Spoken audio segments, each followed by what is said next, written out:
जय जिनेन्द्र बंधुओं, मैं प्रतिष्ठाचार्य पंडित महेश कुमार ने शास्त्री दीमापुर दिव्य ध्वनि यूट्यूब चैनल पर लेकर के उपस्थित हूं चिंतन के क्षण। मुझे विश्वास है आप सोच रहे होंगे, चिंतन कर रहे होंगे। लीजिए आज का विषय, तब के मुनि अब के मुनि। आपको लगेगा ये क्या विषय ले आए हैं, बहुत गंभीर विषय है। आप सभी स्वाध्यायी लोग हैं, बहुत भली भांति जानते हैं आचार्य भद्रभाहु स्वामी अंतिम श्रुत केवली, द्वादशांग के ज्ञाता। और ये तो सभी को मालूम है कि द्वादशांग में अष्टांग निमित्त भी गर्भित है और यंत्र मंत्र तंत्र भी गर्भित है। सारी की सारी 18 महाविद्याएं उस समय से उनके ज्ञान में थीं, ये द्वादशांग के अंतर्गत आती हैं। प्राणवाद, शरीर की बीमारी के विषय में उनके उपचार के विषय को बताने वाला ग्रंथ, क्रिया विशाल, एक एक विधि को बताने वाला, इन सब के ज्ञाता थे आचार्य भद्रभाहु। वो लघु विद्यानुवाद या विद्यानुवाद पूर्व के माध्यम से जो 12वां अंग है, उसका 10वां पूर्व है विद्यानुवाद पूर्व। उस विद्यानुवाद पूर्व में जो मंत्र शक्ति,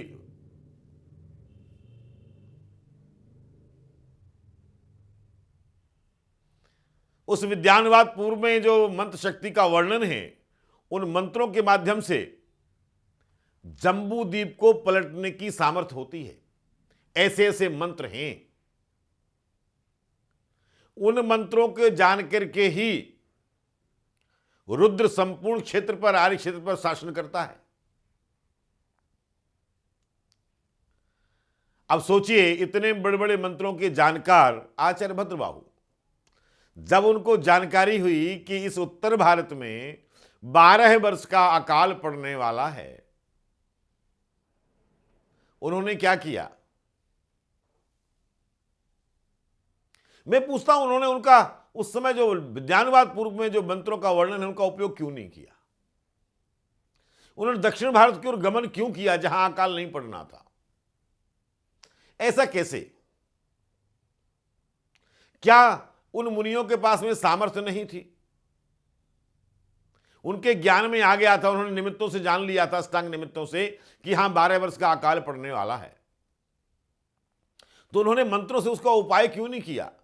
उन्होंने ये क्यों नहीं कहा कि मैं श्रुत केवली हूं, मैं ज्ञानी हूं, मैं गुरु हूं, मैं आचार्य हूं, और जहां आचार्य का सद्भाव होता है वहां आपदाएं नहीं आती? वो क्यों नहीं रुके? और उस समय के जो मुनि हैं वो यहां उत्तर भारत में रह गए, वो क्यों नहीं रोक पाए?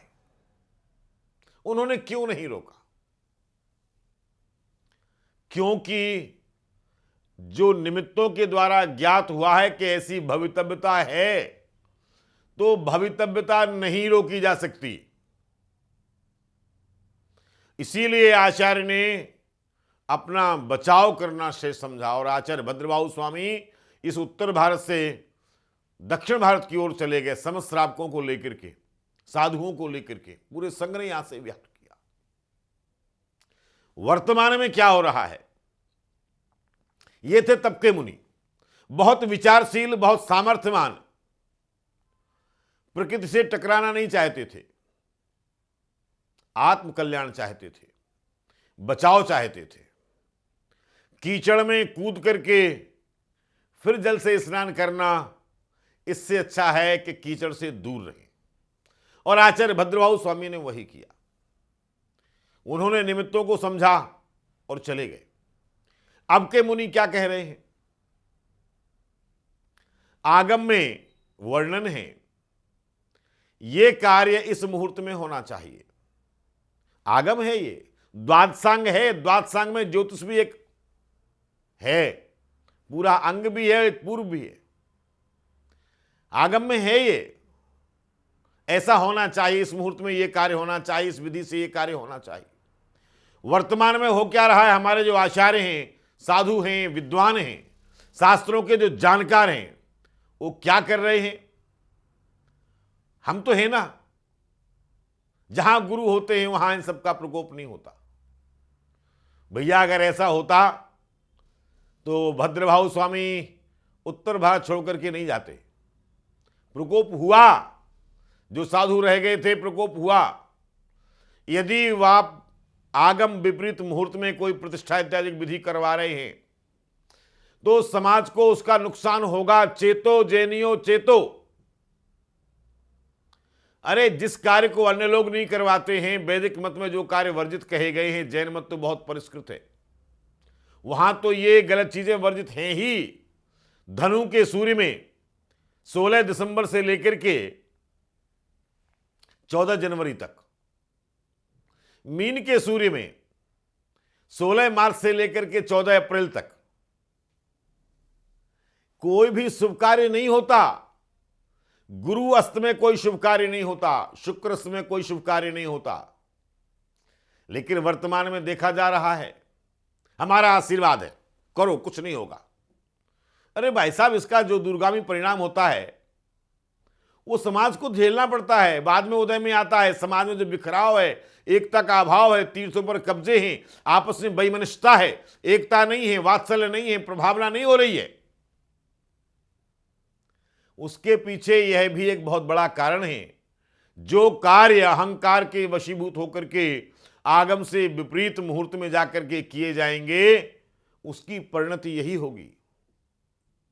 संतति का अभाव हो रहा है, सामाजिक विषमताएं हैं, वैमनस्यताएं बढ़ रही हैं, एकता नहीं है, जगह जगह अपमान हो रहा है, गरिमा कम हो रही है।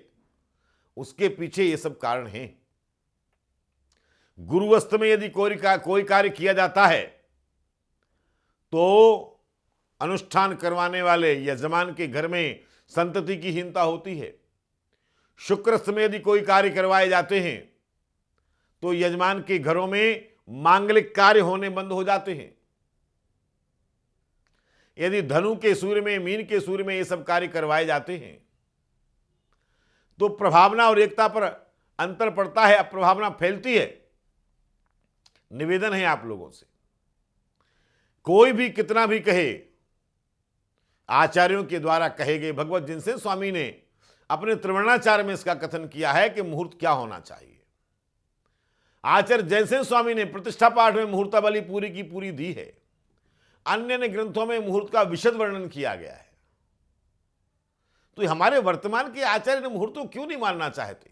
वर्तमान के विद्वान क्यों नहीं मानना चाहते? आप सबसे अनुरोध है, कोई भी हो, कितनी बड़ा विद्वान हो, आप उसके हित को मत देखिए, अपनी तात्कालिक अनुकूलता को मत देखिए, इसके जो दूरगामी परिणाम हैं उसको देखिए। किसी की डाइजेशन पावर अच्छी हो सकती है, खूब बढ़िया पचाने की क्षमता हो सकती है, वो जहर पचा सकता है, लेकिन जो जहर शरीर के भीतर जाएगा आज नहीं तो कल अपना असर दिखाएगा। तुरंत असर नहीं दिखाए तो 1 घंटे बाद दिखाएगा, 2 घंटे बाद दिखाएगा, शाम को दिखाएगा, अगले दिन दिखाएगा, महीने में दिखाएगा अवश्य। इसलिए भैया, ये जो दुर्मुहूर्त हैं इनसे बचिए, किसी के बहकावे मत आइए। जय जिनेंद्र।